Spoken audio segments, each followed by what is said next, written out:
सोचो तुम एक ऐसे चेंबर में बंद हो जहां ऑक्सीजन सिर्फ 35% बची हो और तुम्हें अपनी पहचान भी याद ना हो। क्या तुम बच पाओगे? मूवी की शुरुआत होती है एक सफेद चूहे से जो एक पजल जैसे बॉक्स में बंद होता है और लगातार कोशिश कर रहा होता है कि किसी तरह वहां से बाहर निकल सके। इसी पॉइंट से सीन चेंज होता है। हम एक बंद चेंबर के अंदर एक लड़की को देखते हैं जिसकी बॉडी पर काफी सारे मेडिकल डिवाइसेस लगे होते हैं। जैसे ही उसकी आंख खुलती है वो काफी हैरान हो जाती है और घबरा कर अपने ऊपर लगे डिवाइसेस को हटाने लगती है। तभी सिस्टम से आवाज आती है कि सिस्टम में एरर आ चुका है और यहाँ सिर्फ 33% ऑक्सीजन बची होती है। चेंबर में लेटी हुई लड़की को लगता है शायद वो किसी हॉस्पिटल में है और वहाँ ऑक्सीजन लेवल कम हो गया है। इसी वजह से वो और ज्यादा घबरा जाती है और सोचने लगती है कि मैं कहाँ आ गई हूँ और मेरे साथ क्या हुआ। वो चिल्लाने लगती है और सिस्टम से पूछती है, मैं कौन हूँ, मैं यहाँ कैसे आई, क्या तुम मुझे मेरा नाम बता सकते हो?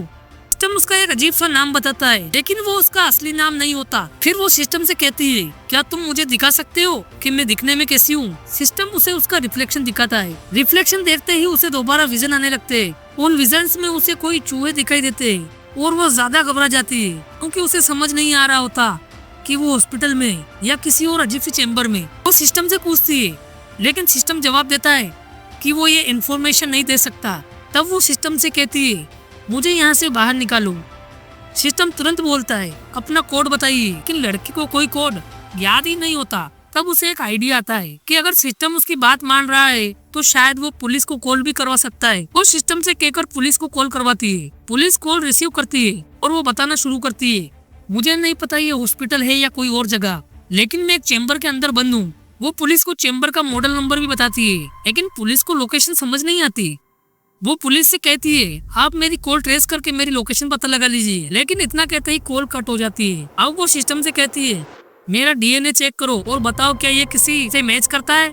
सिस्टम जवाब देता है, यस डीएनए मैच हो रहा है और स्क्रीन पर एक लड़की की प्रोफाइल दिखाता है जिसका नाम होता है एलिजाबेथ। यानी इस लड़की का नाम एलिजाबेथ होता है। पता नहीं कौन से चेंजेस की वजह से वो यहाँ इस चेंबर में बंद हो गई होती है। अभी पुलिस की दोबारा कॉल आती है। पुलिस एलिजाबेथ से पूछती है कि क्या वो एक चेंबर में बंद है और वहाँ ऑक्सीजन अवेलेबल है या नहीं। सिस्टम जवाब देता है कि यहाँ ऑक्सीजन लेवल अब सिर्फ 31% रह गया है। ये ऑक्सीजन शायद 1 घंटे से थोड़ी ज्यादा चल सकती है। लेकिन अगर एलिजाबेथ इसी तरह घबराती रही तो जरूरी नहीं कि वो 1 घंटा भी जिंदा रह पाए। फिर पुलिस एलिजाबेथ से कहती है, चेंबर के ओनर का पता लगाओ, हो सकता है अंदर कहीं उसका नाम लिखा हो। लेकिन चेंबर के अंदर ऐसा कुछ भी नहीं होता। अब सिस्टम एलिजाबेथ से कहता है, तुम्हारे पास वैसे भी बहुत कम टाइम बचा है, यहाँ ऑक्सीजन लगभग खत्म हो चुकी है।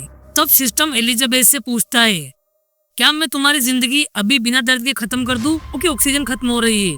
एलिजाबेथ इस बात से मना कर देती है और सिस्टम से कहती है, मेरे बारे में और इन्फॉर्मेशन ढूंढो। तब पता चलता है कि एलिजाबेथ एक डॉक्टर है और जिस चेंबर में वो बंद है वो भी उसी का एक्सपेरिमेंट था। उसने खुद को ही इस चेंबर में बंद किया था लेकिन अब उसे कोई कोड याद नहीं। इसलिए एलिजाबेथ सिस्टम से कहती है, मेरा सोशल मीडिया अकाउंट चेक करो। वहाँ से एक फोटो मिलती है जिसमें वो अपने हस्बैंड के साथ होती है। वो सिस्टम से कहती है कि उसके हस्बैंड के नंबर पर कॉल लगाओ। कॉल कनेक्ट होती है लेकिन सामने से एक औरत फोन उठाती है। एलिजाबेथ उस औरत से कहती है कि मेरी बात मेरे हस्बैंड से कराओ, लेकिन वो औरत मना कर देती है। तभी एलिजाबेथ को एक चूहा दिखाई देता है और वो बहुत डर जाती है। फिर वो खुद को समझाती है, ये डर का टाइम नहीं है, ये सब मेरी इमेजिनेशन है। वो एक इंजेक्शन उठाती है और चेंबर खोलने की कोशिश करती है लेकिन कुछ भी काम नहीं करता। तभी पुलिस की फिर से कॉल आती है। पुलिस ऑफिसर एलिजाबेथ से पूछता है कि क्या वो अपनी माँ के साथ रहती थी। एलिजाबेथ कहती है, नहीं, वो अपने हस्बैंड के साथ रहती है। वो बताती है कि उसने हस्बैंड को कॉल की लेकिन फोन कोई और औरत उठा रही है। पुलिस ऑफिसर कहता है, हो सकता है ये सब सिर्फ तुम्हारी इमेजिनेशन हो। जब एलिजाबेथ दोबारा फोटोज देखती है तो उसमें उसका हस्बैंड होता ही नहीं। तब उसे समझ आता है कि ये सब वाकई उसकी इमेजिनेशन थी। अब पुलिस ऑफिसर एलिजाबेथ से कहता है, ध्यान से सुनो, कुछ भी चेंज मत करना, टाइमर को भी हाथ मत लगाना, बस शांत रहो और वहीं टिक कर बैठी रहो। अब पुलिसमैन एलिजाबेथ को उसकी मदर का नाम बताता है लेकिन एलिजाबेथ कहती है, नहीं, मेरी मदर का नाम ये नहीं है। तभी उसे सुनाई देता है कि पुलिसमैन किसी और से भी बात कर रहा है, जैसे कोई उसे एलिजाबेथ को गलत जानकारी देने के लिए फोर्स कर रहा हो। तभी कॉल कट जाती है और उसे किसी और की कॉल आती है लेकिन एलिजाबेथ वो कॉल नहीं उठाती। सिस्टम से कहती है, प्लीज पुलिसमैन की कॉल दोबारा चलाओ, मुझे सुनना है कि वो किससे बात कर रहा है। जब एलिजाबेथ कॉल सुनती है तो उसे यकीन हो जाता है कि सच में कोई पुलिसमैन को गलत जानकारी देने के लिए फोर्स कर रहा है और शायद इसी वजह से वो बाहर नहीं निकल पा रही। अभी एलिजाबेथ तो विजन्स आने लगते हैं जिसमें उसे उसका हस्बैंड दिखाई देता है। अब ये इमेजिनेशन है या सच ये हमें नहीं पता, लेकिन वो काफी बीमार दिख रहा होता है जिससे एलिजाबेथ बहुत परेशान हो जाती है। अभी उसे बार बार एक कॉल आती है। वही लेडी कॉल कर रही होती है जिसने पहले कॉल उठाने से मना किया था। वो एलिजाबेथ से कहती है कि तुम्हारा हस्बैंड मर चुका है। एलिजाबेथ कहती है नहीं तुम झूठ बोल रही हो, लेकिन लेडी कहती है नहीं मैं सच बोल रही हूँ और जो सिस्टम अप्लाई करने वाली हो वो मत करना, इससे तुम्हारी जान खतरे में है। एलिजाबेथ पूछती है मैं तुम पर यकीन क्यों करूँ? लेडी कहती है क्योंकि तुम स्पेस में हो और ये चेम्बर तुम्हें स्पेस मिशन पर भेजा गया था, लेकिन ऊपर जाते ही सिस्टम खराब हो गया और तुम्हें हाइबरनेशन मोड में डाल दिया गया। तुम नहीं जानती कि तुम कितने समय तक सोती रही। इस दौरान ऑक्सीजन बहुत कम यूज हुई, लेकिन जब तुम अब जाग गई हो इसलिए ऑक्सीजन तेजी से खत्म हो रही है। अगर तुमने चेम्बर खोला तो जीरो ग्रेविटी की वजह से कोई तुम्हें नहीं बचा पाएगा। लेडी कहती है अगर चाहो तो मैं तुम्हें फिर से हाइबरनेशन मोड में डाल सकती हूँ, तुम्हें कुछ याद नहीं रहेगा। एलिजाबेथ पूछती है मुझे किस मिशन के लिए भेजा गया था? लेडी बताती है कि दुनिया कुछ सालों में खत्म होने वाली थी और तुम्हें चुना गया ताकि स्पेस में इंसानों को रहने लायक जगह ढूंढ सको, लेकिन सिस्टम खराब होने की वजह से हमें तुम्हें सुलाना पड़ा। एलिजाबेथ कहती है मान लिया है सब सच है, लेकिन वो पुलिस ऑफिसर मुझसे झूठ क्यों बोल रहा? लेडी जवाब देती है क्योंकि सब जानते हैं कि तुम्हें बचाने का कोई तरीका नहीं है, इसीलिए वो तुम्हारी ऑक्सीजन जल्दी खत्म करना चाहते हैं। अब एलिजाबेथ बहुत उदास हो जाती है। अब लेडी कहती है यही एक आखिरी चमत्कार है, तो हाइबरनेशन मोड पर चली जाओ वरना ऑक्सीजन खत्म हो जाएगी। एलिजाबेथ कहती है ठीक है बताओ कैसे जाना है हाइबरनेशन मोड में। लेडी बताने ही वाली होती है कि तभी उसे अरेस्ट कर लिया जाता है।